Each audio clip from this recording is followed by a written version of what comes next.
All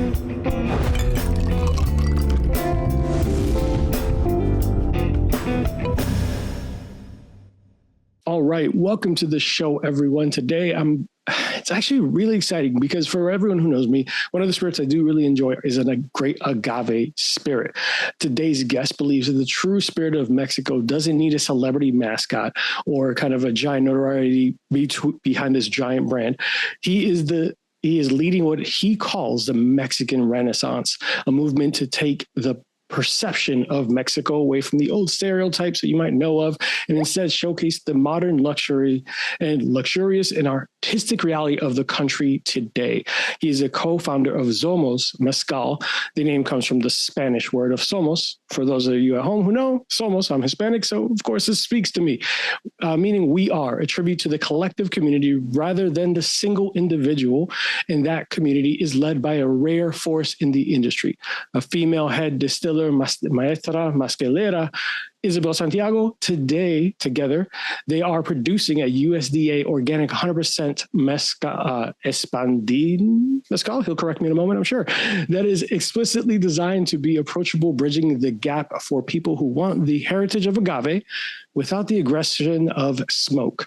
He is a private pilot, a cattle breeder, an entrepreneur with a vision of a new era in agave. Please welcome to the show, Diego de la Vega Fernandez. How are you, Diego? I'm fantastic. Hi, Arthur. Thanks so much for having me on your show, and super excited to be here. I love your show, so I'm really honored to join you and to talk a little bit about Zomoz Mezcal and in general about the whole spirit industry and the brand, how we've done it. Super excited, man. A little bit of history for those listening at home and for you. I got into mezcal because of my fiance. Love it. She loved agave. She loved tequila. We were looking for something good. And there was always these celebrity hyped tequilas and all these things. And as we dove deeper into the industry and just bar industry, we started finding out about spirits that weren't necessarily had George Clooney on it or something to that effect. Nothing to them, but we were looking for something more genuine, authentic. So when she fell in love with mezcal, and now it's been part of our rotations of drinks and cocktails around the house. So definitely she was hyped when she heard we were going to have you on. I love it. I love it. So let me ask you something. You've tried it before. What are your honest feedback for Zomoz? Honest feedback. It is smooth. It is really delicious. It doesn't overpower a cocktail because we tried it in 3 different ways. I used it for a creative cocktail I've worked on that involves Thai red tea, as a simple syrup, lime juice, orgeat, the mezcal, of course, because the showcase is that. And I don't know what to call it yet, but I had a lot of fun with it. I have some pictures of it. It was fantastic. And we had a margarita, mezcal margarita. She loved it. And then we did it neat, and we did it with some slices of lime, some tahini, orange slices as well, to try to just kind of like change those flavor profiles. We had a lot of fun. So thank you and Laura for hooking us up. Glad to hear that you enjoyed it and that you played around with it a little bit. And before I jump, I'll give you a little bit of an introduction of myself if you want to start it, and then would love to follow up on what you were commenting about the flavor profile and the cocktails, because I come from a completely different background. I did law school in Mexico City, grew up there, but had the chance to live a little bit all over the world. I lived in Texas, Europe for a little bit, and even Australia doing a semester abroad. So lucky enough, and I'm very grateful for my parents, I've been exposed to the world, in that sense. And when I moved to LA for my master's degree for grad school, something that I noticed, it's the spirits market compared to what I was normally accustomed to in Mexico. The brands, they were completely different in the United States, like starting with tequila. Back in the day, the only brand that you could find in the US, the Patron, the Jose Cuervo, Jimador. Now you have 1,000 different brands of tequila, really good local ones. When I say local ones, like from Jalisco, born and raised, newer ones, and then the generational ones. And mezcal blew my mind because all of the mezcals that I would find in the US, and this I'm talking about 8 years ago when I first moved here, I'm like, I had no idea where the brands came from. All the brands that I was used to drinking in Mexico. And as you know, in Latin America, they start us young with the drinking. So República Dominicana too, I'm sure. Mm-hmm. I started drinking mezcal probably like 15 years ago. And it was a very natural transition from tequila to mezcal. So when I moved here, no idea of the liquor industry, and I started going out to bars and a student, you go out drinking, and I'm like, give me a mezcal. And I'm like, I don't even know these brands. What are these brands? Oh, why are my Mexican common brands that I love? And no disrespect to any brands, but some of them that I tried out there, I'm like, wow, this is strong. Like even being a mezcal drinker, I'm like, I feel I'm gonna throw up fire. Like here it's burns every time I drink it, and I get it. Yeah, mezcal is a strong spirit and it's smoky, but it doesn't necessarily have to be that strong or smoky. So that's really what sparked like the entrepreneur fire inside of me, or the mentality. I'm like, I think there's an opportunity here. Later on, I started discovering about the three-tier system and how the whole regulation in the U.S. really presents very big barriers of entry for any spirit brand to be imported and sold in the United States. Mm-hmm. And the vision behind it, we're like, what if we introduce more approachable or a little bit of a gateway mezcal for the non-mezcal drinker? Because talking even with some friends, most of them didn't know about mezcal, the international or the Americans ones, and those who had tried it before, they're like, "Oh, I don't like it because it's too smoky, it's too strong, it burns." But I'm like, "Well, you've just been drinking the wrong ones, there are some brands out there, really good ones. Aside from Zomoz, there's phenomenal brands in the United States now and in Mexico. But the whole idea was to make a smooth mezcal, which is what you just said, approachable, and that plays around well with almost any cocktail out there." Yeah, to be honest, when we tried it, it felt like such a refined, good mezcal that could stand on its own, and it complements other flavors. Not necessarily masks it, not overpowers it. That it like any good cocktail, if you do it right, everything should work harmoniously. Tasting something in the front, in the mid, like just kind of taking you on a little ride, and it was great. I mean, very limited time with it, but for the things we did try, she loved it. I enjoyed it. And definitely for those who are at home looking for, I perfectly said, entry, like one of those, like a gateway mezcal, before you get to the heavier, more smoky, overpowering, everyone has their flavor profiles. I think this is a happy medium. Exactly. Glad to hear that you enjoyed it. And yeah, that's exactly right. That was the goal. And here we are. So excited. Yeah. Mm-hmm. So I know that we spoke a little bit about it, but you often speak about the Mexican Renaissance, right? Moving that perception of Mexico away from that old stereotype, sombreros and donkeys and all the things that come synonymous with Latin culture towards a more luxury art and design. How does even the way you have the bottles designed, I took some great pictures with it that I'll post for social media, and I've seen some of the stuff online, but how does that bottle of mezcal actually convey that shift for the consumer of like in a bar in New York or London?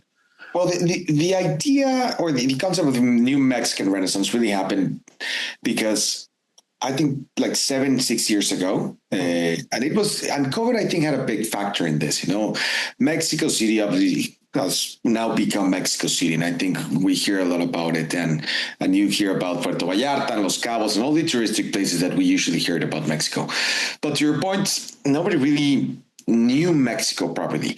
And I think during COVID and a little bit before that, it started before that, but we saw a boom not only in agave spirits, tequila and mezcal has now boomed here in the United States, but also we saw Mexican food become Americans' consumer favorite food, almost surpassing Italian. And then we see the arts, what's happening with the arts world in Mexico City. We saw Namaco and all of these artists. Like now they have a big global presence.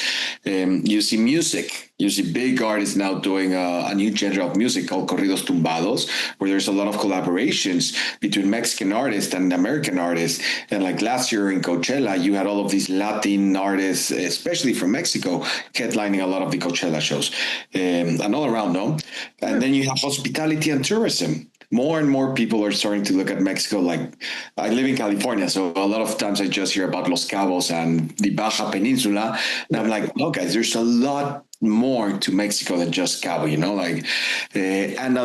I said about COVID, what happened in Mexico is that I saw that a lot of American nomads or virtual nomads were moving to Tulum or to Mexico City, and they're like, "Oh, life's great here, and it's a global city, and you have amazing food, amazing restaurants. It's cheaper, although now it's not as cheap as before."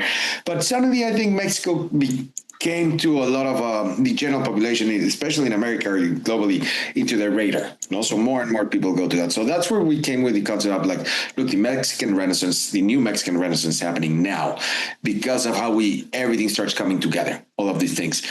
And from there, when you talk about the bottle and the label, we looked at all of the brands out there, and I get it. They want to represent the tradition of Mexico. In tequila, they want to represent Jalisco and tequila Jalisco. In Oaxaca, they want to represent all of the artisanal side that Oaxaca really is and has there. But for us, like, we have to look beyond that. Somos is a combination of the artisanal and the traditional culture that represents Mexico and Oaxaca and the crafting of mezcal with today's liberal, disruptive, elegant, and authentic culture that represents the United States, and especially in Los Angeles. So when we looked at the bottle, when we were designing it, it's like we want something clean, elegant, that can live a little bit like timeless all across the world. Because Mexico is not only the artisanal part of Oaxaca. You go to Mexico City and it's super elegant. So we also wanted to portray that when we designed the label. Honestly, when I saw the bottle, it was gorgeous. I can't speak highly enough of the taste and everything, that even the presentation, your site, all of the material. So definitely, it really conveyed well. So great, fantastic job with it. And Thank you. Of course. And I think that also lends well to when you're thinking about these elevated cocktail bars, lounges, restaurants, seeing that on a top shelf signs off well, like, get curious, like, hey, what's that? And even though there's something beautiful in its simplicity of the label, it's just a white label, gold letter, black letters, clean. Definitely. I know that I'm a nerd about it. I'm a nerd about marketing and all that. So definitely I can enjoy it. Love it. Yeah. And with that being said, in a market that's flooded with agave spirits, agave plants on every bottle, all this, you leaned towards Zomoz. How did you decide? What made you decide that name? And I know I kind of spoke about it briefly in the intro, but I'll let you walk us through that story and what made that decision. Yeah. Well, we're four main co-founders of the brand. So, and with Isabel, and one way or the other, we all ended up in the United States. Or have lived in the United States for a while. Yeah. And Somos really means we are. So when we started, you mentioned it briefly in the intro about celebrity part. We see this boom, which I think now it's dialing down in celebrity spirits. I think there's over 300 celebrity brands out there, and maybe 10 are very successful. I don't know. It really depends. But for us, it was like Somos, we want to tell the story of us, the co-founders, but also broaden it to a bigger community, which is the Mexican American community specifically, and then expanding it out to the Hispanic community. Because what we noticed, and again, I'm going to talk more specifically about California, but I think this applies to a lot of the major cities in the United States. The Mexican American community is kind of like in their own little bubble. Nobody has really told their story, or nobody has seen it. Like, we know it's there, and it's a massive population. I think it's 65 million immigrants of Latin America in the United States, but nobody has really told their story or raised the hand and told their voice. And now it's like third, fourth generation families here. But we want to be able to tell that story. We want to be that voice, but we want to do it in a traditional way that represents our culture. And something very nice that we do in Mexico, and I'm not sure if you did it in Dominican Republic, but a lot of Latin countries do it. It's like every Sunday, get together with the family, have a meal, it's the Sunday lunch, and have a drink. So it's like Somos, we're bringing it together, telling our story, but opening up to the bigger family and to the bigger community, and inviting everybody to the table. It's like, hey, let's share together, and this represents us all. So that's how we really came with the name. And talking about celebrities in that first comment, we're like, it's already overrated. There's too many of them. Yeah. And we want the people to identify with us and to feel represented by us. Like somebody's actually putting attention to what you're trying to say, and we're trying to spread the word and trying to work together with them in a beautiful, business-oriented way. So telling that nice story. And one of the things that we also said, we're Mexican-made, Mexican-owned, because a lot of the brands of tequila and mezcal or agave in general, when we look at who founded them and who owns them, we're like, a lot of them are by Americans. So why are they exploding a product that represents our country we can do it too, So obviously it's a challenge, but we're like, that's one of our main things of we're Mexican made, Mexican owned, 100%. I do love that. And it, like you said, openly, nothing against the celebrity brands. They could easily find something they fall in love with and all that. And hey, I want to put my name on it because I believe in this product. But yeah, there is something that, just being honest, it became oversaturated. There was another celebrity behind a whiskey that I've never seen them drink whiskey. There's a celebrity behind a tequila that, for a spirit that's that for me traditionally is in Mexico, like American celebrities attached to it, doesn't necessarily echo authenticity. It might be. I'm not judging. I'm just saying, but that's one of the things I did enjoy about the brand of yours. Exactly. And you just touched on a very important word. One of a big distinction we make, it's authentic versus legitimate. So yeah, every tequila and every mezcal or every agave spirit is going to be authentic because it's made in Mexico by Mexicans. Let's put it that way. But are they really legitimate? Like, who owns and operates everything? And when the company gets sold, let's call it, because we see these billion-dollar exits sometimes, like, who actually profits from that? Like that's a big question mark. And to be clear, we also have celebrities involved in Zomoz, but they're not the face. So we have them, through our network, I have a couple of friends, artists from Mexico, from the US, athletes.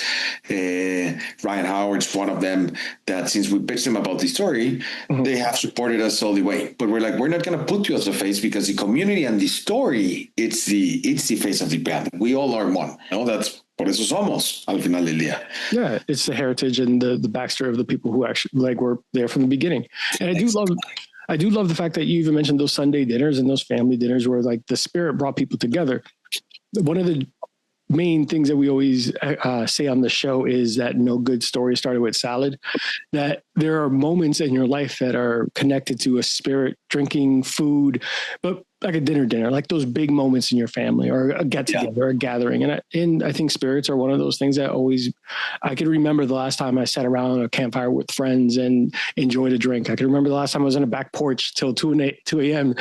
having the most ridiculous conversations with some of the closest friends of my life. But I remember what we were drinking and I remember what we were that moment. And spirits like mezcal and Zomoz is saying that, putting that out there. So I love it. Yeah, I love that I love that was the goal in it, and definitely something I think more people should have. I agree. No, and I think it's also about we drink to remember, like you said, René, we don't drink to forget, like we have to drink, and it's beautiful to drink to remember about, the good stories. Definitely, most of my good stories have started with a drink somewhere. Most of it, never with water. I can promise you. I was hydrated, I'm sure, but it wasn't the story. Wasn't what I remembered in the story. So, and I know you said that you do have famous people attached to it, but it wasn't the focus. Speaking about kind of those founders and the focuses of the brand, your production is led by Maestra. I'll let you say everything. Maestra Mezcalera. Yeah. Mezcalera. Maestra Mezcalera. So Isabel, and she's she's a rock star, and honestly, like, Isabel Santiago, right? Isabel Santiago, exactly. She's based in Santiago, Matatlan, Oaxaca, which is an hour away from Oaxaca City in drive. It's known as the capital of mezcal of the world, and honestly, it was. I'll tell you the story of how we came to know each other. When I started going to Oaxaca to look for, hey, who am I going to partner to work on the mezcal? Something that I learned is that a lot of brands just white label from a mezcalero down there, put their label and export it, and that's it. No, and I'm like, we want to do something differently. We want a real partner in Oaxaca that has equity in the company. So Isabel has equity in the company, aside from a lot of mezcaleros down there. And I started looking and meeting for people. So it took us like around 9 months, that whole searching and testing, etc. And every time we met somebody like a lot of times they're like, we already work with a big brand, but I can white label for you too. And I'm like, that doesn't really feel authentic or exclusive in any single way. Like, so what? I'm going to have the same liquid or the same mezcal that 3 more brands in the United States, but the only thing that's going to be different is going to be the label. I'm like, no, we want to create something authentic, unique. And also going back to what we were talking before, if we succeed and there's an exit or the company actually has really good revenue, we want you to also get some of that, like it's not about just the owners in the United States. Like we want you to see that upside.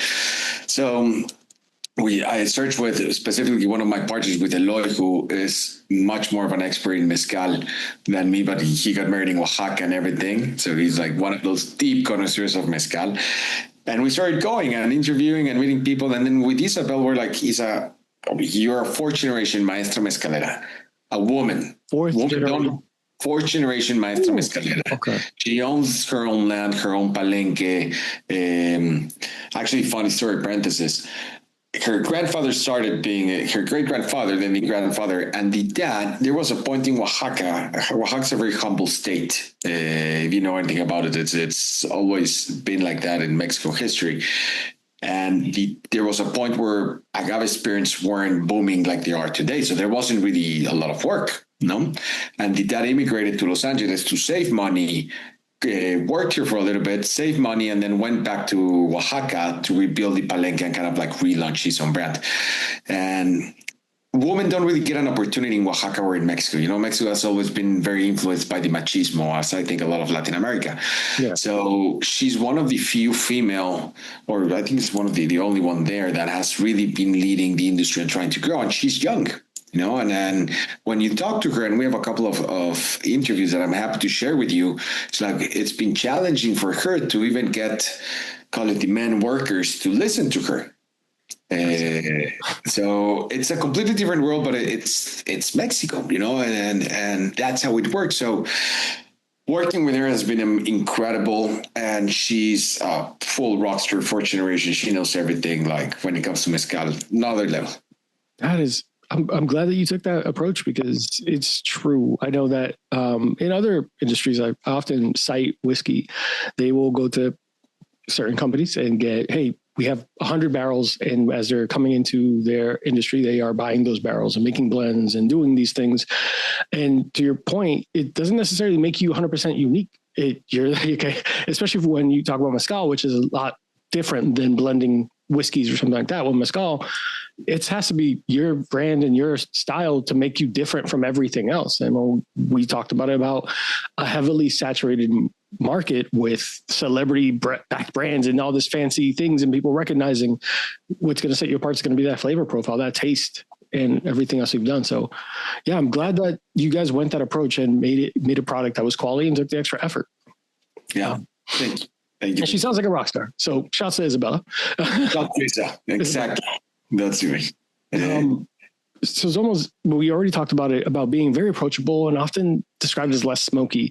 How do you achieve that smoothness? For those who don't know about mezcal, first let's start with kind of like a little maybe intro. Compared to tequila, what makes mezcal different?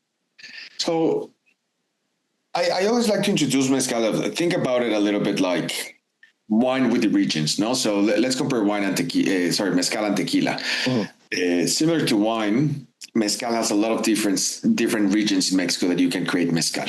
And there's over 50 different agave species that you can actually make mezcal from. Tequila only comes from one type of agave and from one region in Mexico, no? And it's agave blue Weber. So all of tequila is going to come from there. I'm from Jalisco.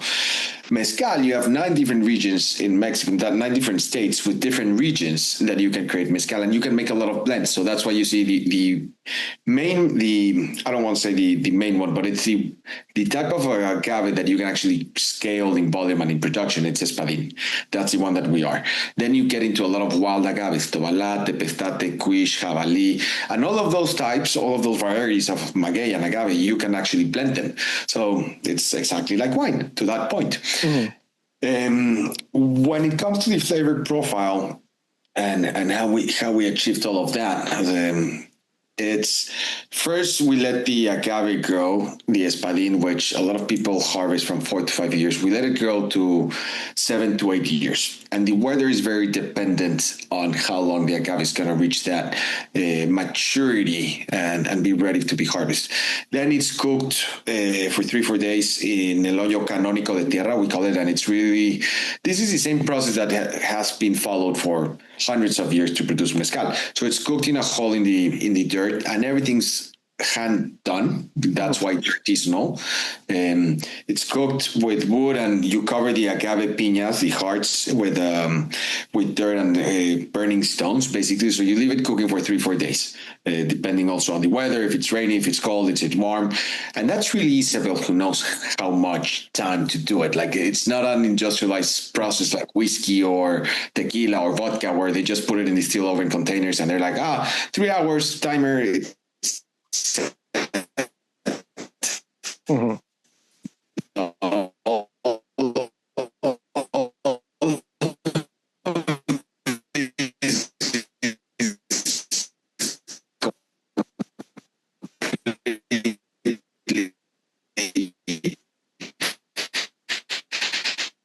Double distillation.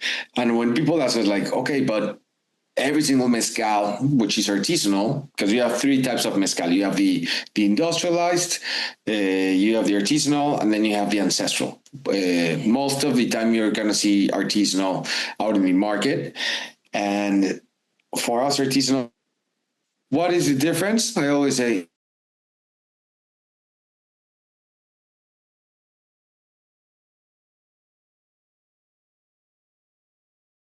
Tafona, which is a big circled rock that it's pulled by a horse. Then you do the commonly in the US.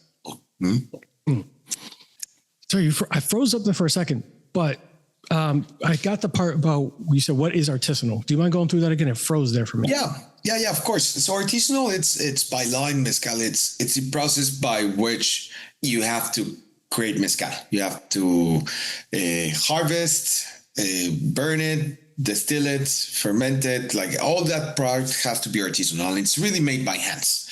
That's what it means.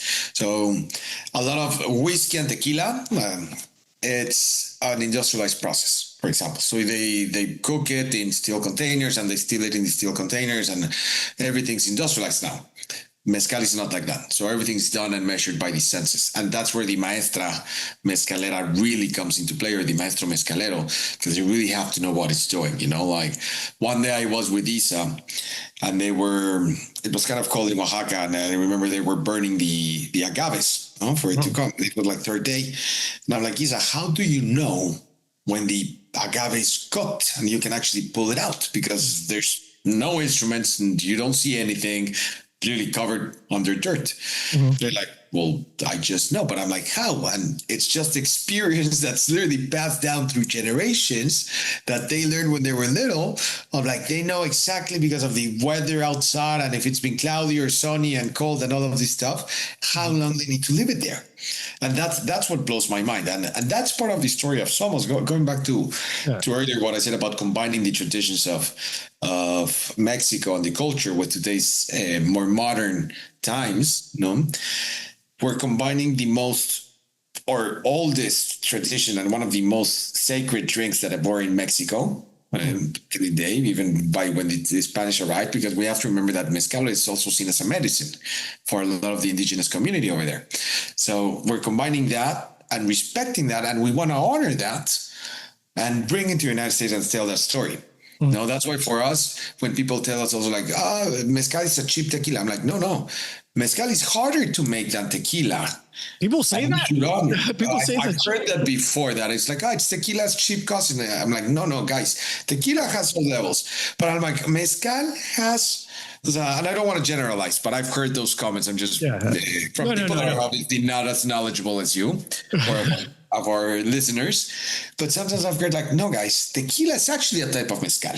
Let's remember that. And let's remember that it takes a lot of work, and everything's literally physical work to produce mezcal because it's artisanal. Yeah. So we want to honor that. And when people usually they're like, mezcal has to be cheap. And I'm like, no, mezcal should be expensive. We should honor the hard work that goes into producing mezcal. Yeah, 100%. Sorry, I got defensive. I don't even work for you. I just, for my mind, just con permiso. It's like relax. Exactly. I think what I, especially as a Latin man, like I think I just know a lot of Hispanic culture and Latin culture is hard work, putting your hands, all that. And I'm a big rum fan, and one of my favorite rum distilleries is Brugal, and they have a female rum master distiller. but different brand. Yeah. But same thing, backstories about like, they just have a vibe. It's an energy. Like they know when everything's good to go. I'm like, what? It adds generations after generations and generations of experience with this. You said fifth generation? Fourth generation.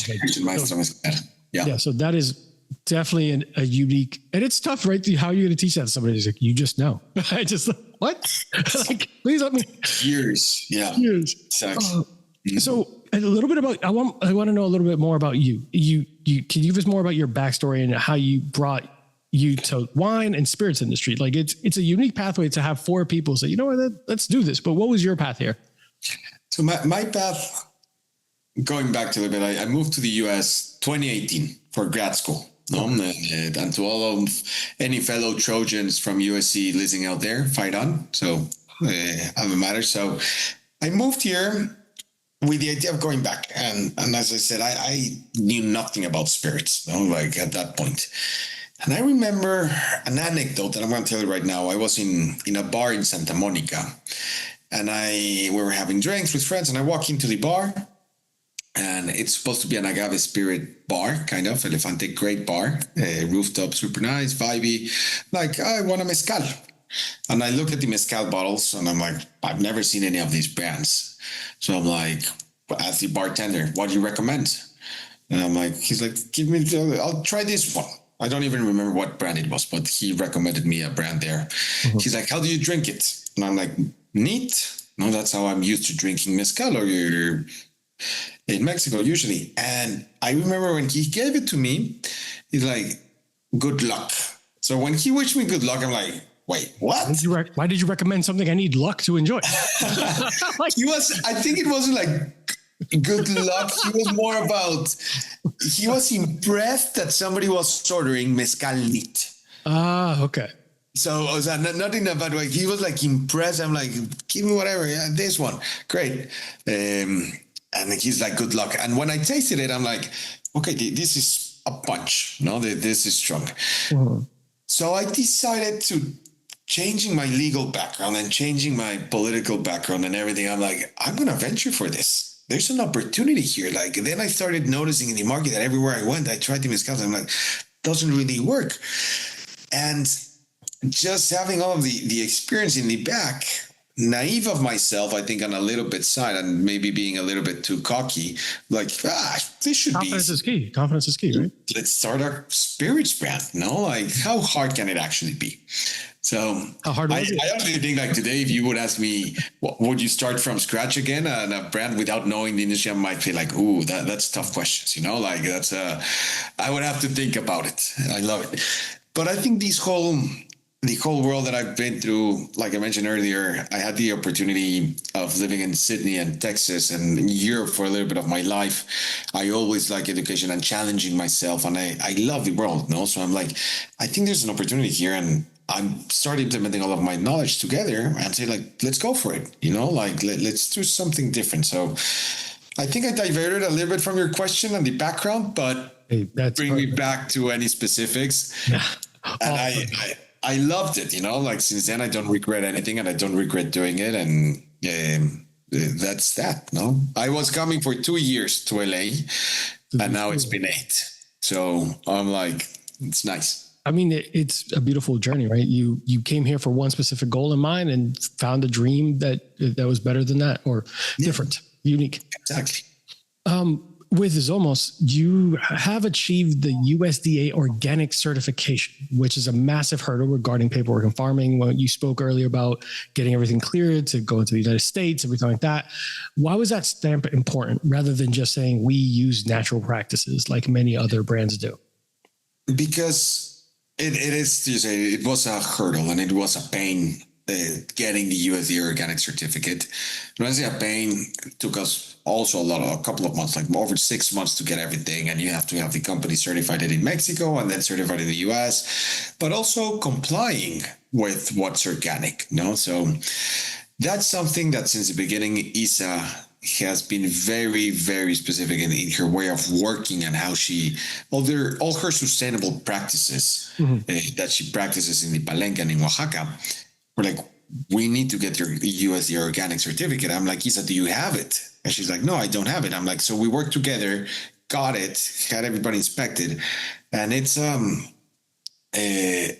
was we're very proud of it. Let's put it that way, because Isabel follows all the sustainable practices that one could follow. Mm-hmm. And also we see a lot of people saying, oh, my tequila, my mezcal is additivo free, and know this and know that. And I'm like, okay, well, the actual monogram talks, like, okay, why does everybody say that and nobody has it? So I'm like, or very few brands have it. So I'm like, might as well just put our, ¿cómo se dice en inglés? I'm sorry that I'm speaking Spanish. Put our words where our mouth is, or put your money where your mouth is. Put your money where your mouth is. So I'm like, perfect, let's do it. No, so here it is. We are sustainable, and we follow our sustainable practice, and we managed to get the organic, because we do follow all of the natural practices that we can follow. And mezcal in general, it's gonna be it's gonna be organic in theory, but you never know. Like somebody might be doing a little tricky here or there. So we're like, cane sugar or something. Nothing. Listen, and I think that's a massive achievement. We had an interview with Broken Shed Vodka and spoke about, and I mentioned that right now is a perfect time to have very much transparency in what people are putting in their bodies, spirits as well. And it's important to the consumer. They don't want, I think that, at least my opinion, obviously I'm not the expert and all be all, but I think that there's been a shift of much more focused on transparency and more of value and quality versus cheap and fast. Like you can either get something cheap and expensive, or like fast and expensive for cheap. That's a big thing. And if I can add to your comment right now, it's like, I've always said quality over quantity. Mm-hmm. No, it's about enjoying one or two good drinks. You're not gonna have 20 of them, but if you're gonna have 2 drinks, have good drinks, because we know that people are much more conscious, like you said, about their diets, drinking, all of these things. We know that the younger generations might be drinking less, but I'm like, if you're gonna drink, at least drink something good, quality, and something healthy. And that's why for us, we're really 2 ingredients, 3 if you want to put it, like water, maguey or /agave, and the natural yeast. There's nothing else. That's it. Water and agave. I love that. And to your point, for people who I'm older, I'm older than some of the people who are probably drinking right now. And I'm gonna tell you right now, to any further younger listeners, get quality over quantity, because hangovers and all that terrible feeling and all that's very not a problem when you invest in a higher quality product. You get to enjoy that without feeling the regret the next day. I feel great drinking a good mezcal, drinking a good whiskey and all that. And it's enjoyable. And you're drinking we circle back to remember, not to forget. And with these, you get to enjoy those spirits, cocktails, and everything like that. So I love the fact that was a big goal for you guys, and continuing those traditional practices, right? Because that then also leans into, if you're sticking to the tradition and what's grounded this brand, you need to stick to that natural ways of doing this. Yeah, exactly. You couldn't have said it better. Yeah.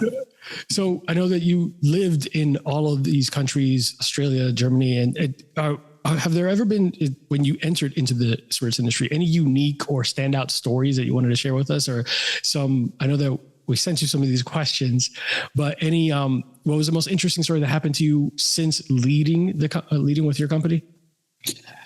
I'll tell you a big mistake that I made, or not a mistake, but something that happened, an interesting story. So we had everything ready to go. We did the first batch in Mexico. We had the labels. We have all the inventory, etc., etc. And you've seen the label. It's black. It's black letters, white paper. The paper is kind of like cottonish, soft, a little bit more elegant than your standard paper.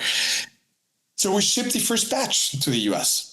I was super excited, super happy. We were like, great. We had the cola. We were working already with the importer. We had the distribution. It's like, let's go. Time to rock and roll, The first batch arrives, and I remember going to pick up some sample cases from the importer. And the moment we open it, our boxes are our standard carton box, nothing crazy. And the label was completely smudged, like the paper. The white label was completely smudged with the black ink. Oh. And I was like, shit. Sorry, pardon my French. Okay, we're past 10 minutes. We're past that. I mean, salud. Exactly. We're already mezcal here. So salud with that one. I'm like, shit. Every single case that we opened, one of the bottles, or most of them, they were completely smudged with the label, like unserviceable. Like we couldn't present that to anyone. We're like, what are we going to do with 300 cases in the United States? First batch, how are we going to fix this? You know, naive of us, we didn't know that sometimes you had to put a paper cover or a plastic or bubble wrap, like different brands to different things to protect the label, because this was a paper label. And I'm like, nobody told me this. So it's a story that I always like to tell, because to date, I'm like, everything else, great headaches. And last year we lost our RNDC, and that was a whole different ball game, you know, for the game changing for the industry in general.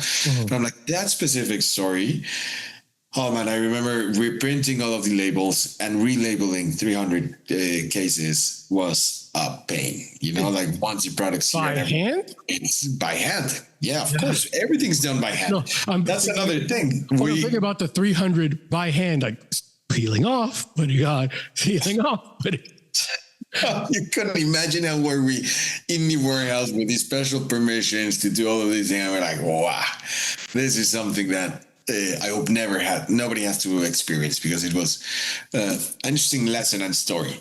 Yeah. And okay, now with, you know, you've scaled up to meet demand and maintaining traditional methods.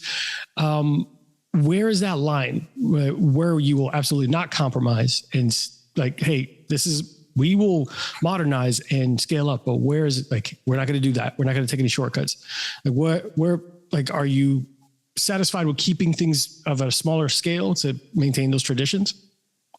I think we have scale to grow with the infrastructure and the land that we have in Oaxaca, that Isabel owns and that we own in Oaxaca, to a good volume, you know, like we can grow up to 8,000 liters a month, like everything's there. So when we talk about scaling it to more of a modern production, like for us, it's always going to be about keeping the product and the production artisanal and following the same tradition, and scaling to the level of our capabilities, you know.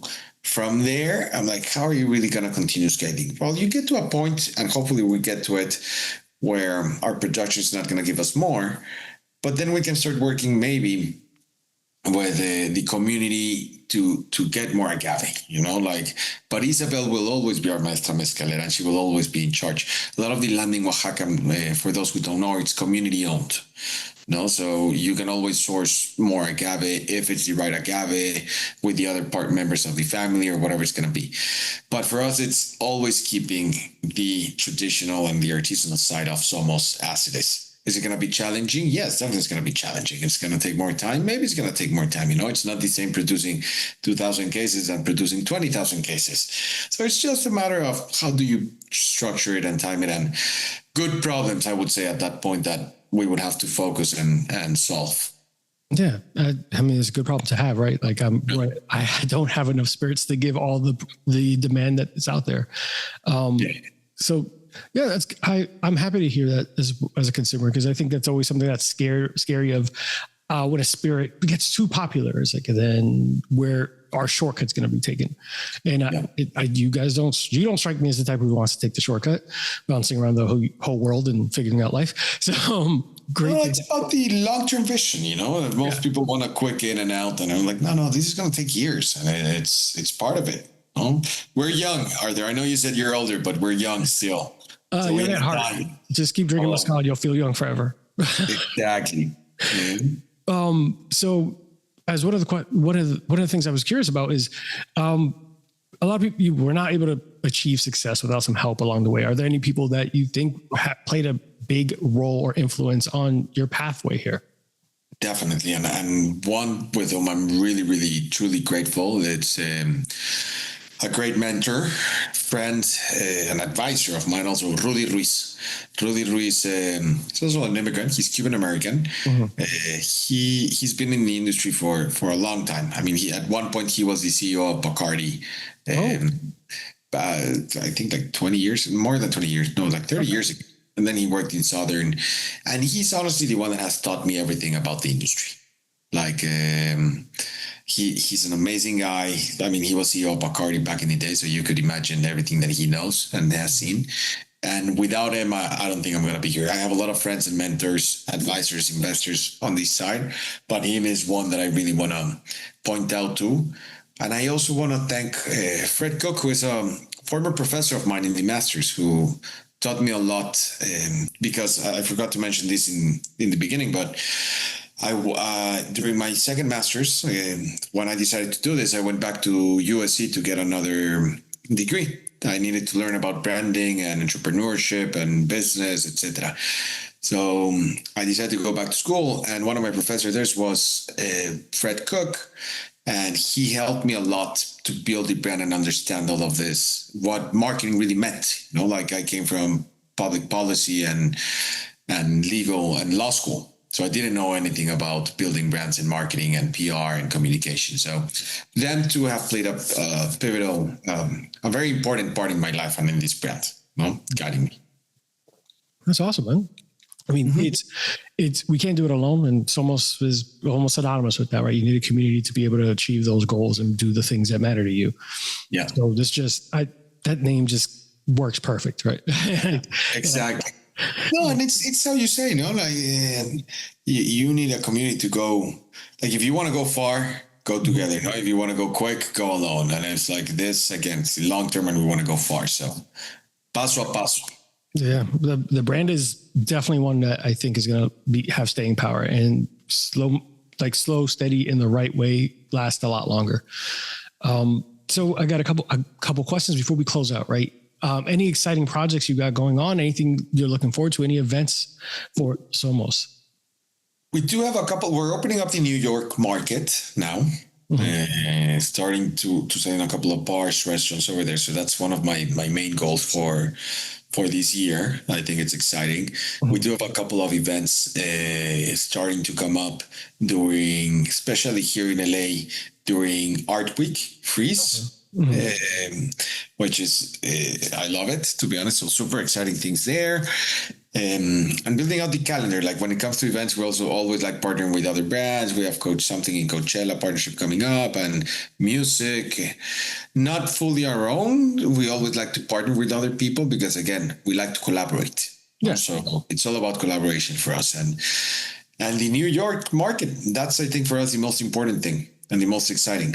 Also starting to open up more of Northern California. So for any listeners out there in San Francisco, Bay Area, Napa, I'm actually going tomorrow there to do a little bit sales blitz, and we already have a couple of accounts. So start looking for us over there. And I think for now, it's the most interesting things that we have going on. A lot of work for sure. Last year was a tough year in the industry for everyone. So now we hope to get back on track. I did hear that. So if you ever expand to Orlando or Florida, you let me know. I got you.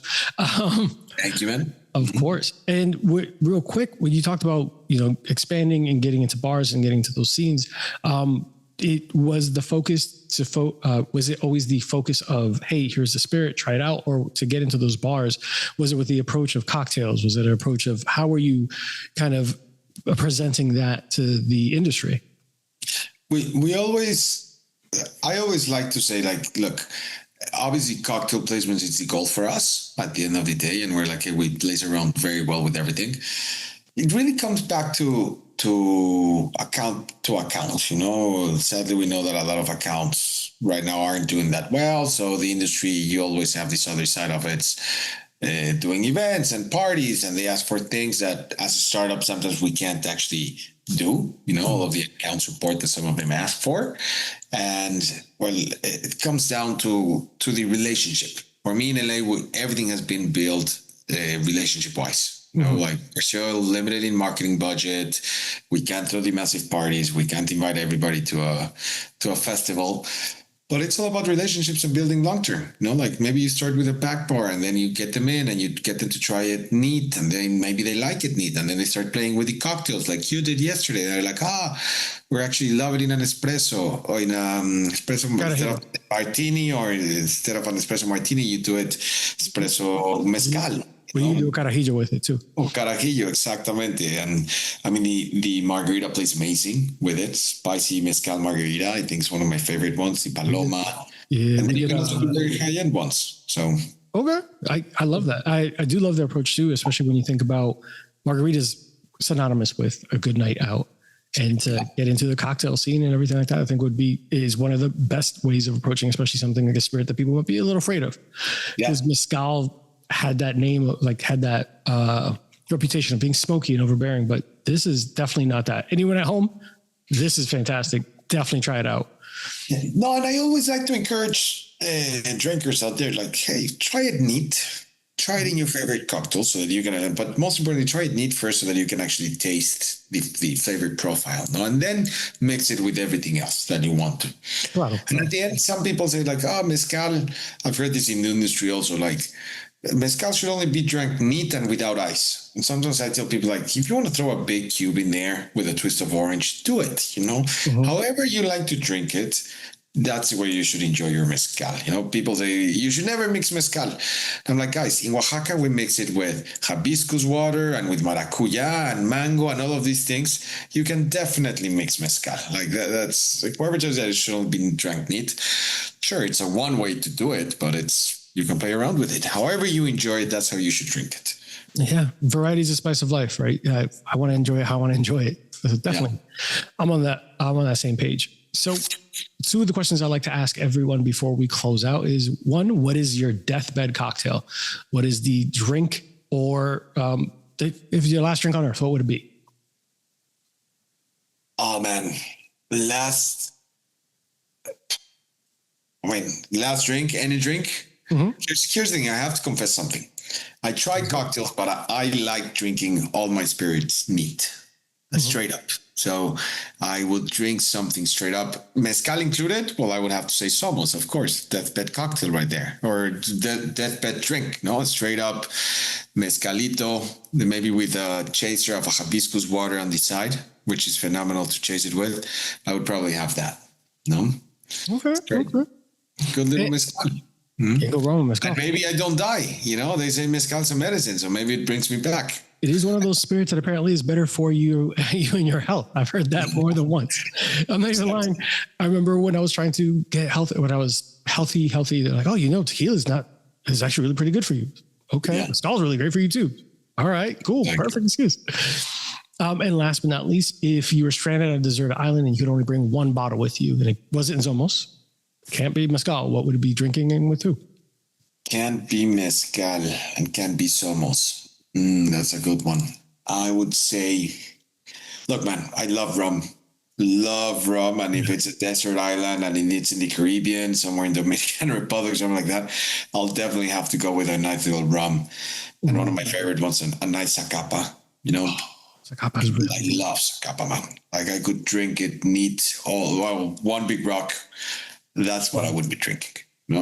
With no one. I don't want to share it with anyone. It's me, I'm stranded, like I'm by myself. The bottle's for me, like I'm going Jack Sparrow here, pirate style, just one bottle for me. That's it. Definitely. It'll be one of those just calm moments. I get to just relax. Nobody can talk to me here. It's like this bottle's mine. You go over there. Exactly. Oh my God. I love it. That's actually one of the first times someone said, I just drink by myself. Like, I'll be fine, get to relax. But it's a perfectly valid response. There are sometimes I just want to enjoy this. And if I'm on a deserted island, that means there's a beach, right? So I guess I get to just hang out. Exactly. Like I said, now tell me where the island is. Is it Antarctica to that point, or somewhere down there? No. We're talking about Dominican Republic, República Dominicana. Yeah. It's some nice weather. Yeah. Blue oceans. Love it. A nice little Zacapa.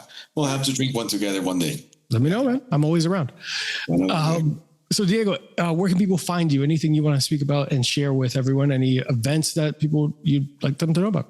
Well, I would say you can definitely find us online for now. If anybody wants to try us, somosmezcal.com. Ships all around the U.S., available in every single state. So we're there.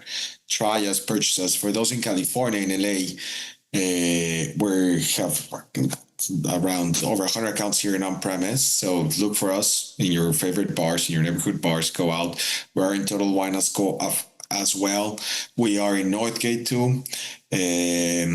So that's in California primarily. New York, we just opened up a couple of accounts for those New Yorkers that like to go out. Anvil, W Hotel, what other ones? Selene.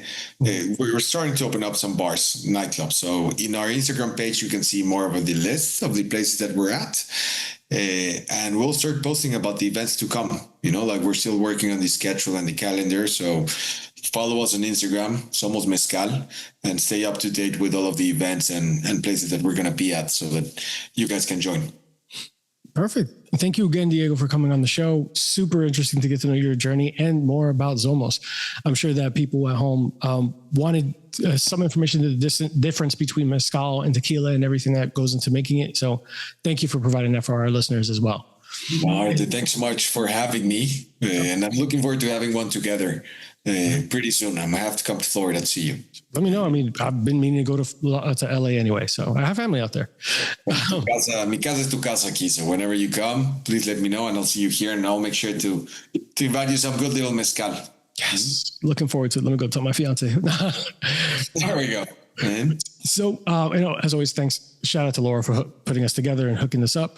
So for everyone listening at home, make sure you like, subscribe, keep an eye out on our social media. We're going to be sharing some cocktails using Zomoz and some of the fun pictures and just creative ideas we've been experimenting with. So if you like what they're producing, make sure that you follow them on social media and give their bottles a try. Definitely worth a shot. And honestly, it's easily something I'm going to keep on rotation. Like, not even saying because you're on the show. I've enjoyed it so much, and I've been looking for a new mezcal to have at our bar that isn't, going through some agave controversy or anything else, and something that just feels legitimately, authentically good and pure. So thank you for introducing me to it. And it's definitely something we're going to keep around. Thank you, man. Of course, man. For listeners at home, drink responsibly. Don't drink and drive. Do this, and make sure that you're sharing with your friends and share a drink and make some memories. Take care and see you guys next week. Bye, everyone.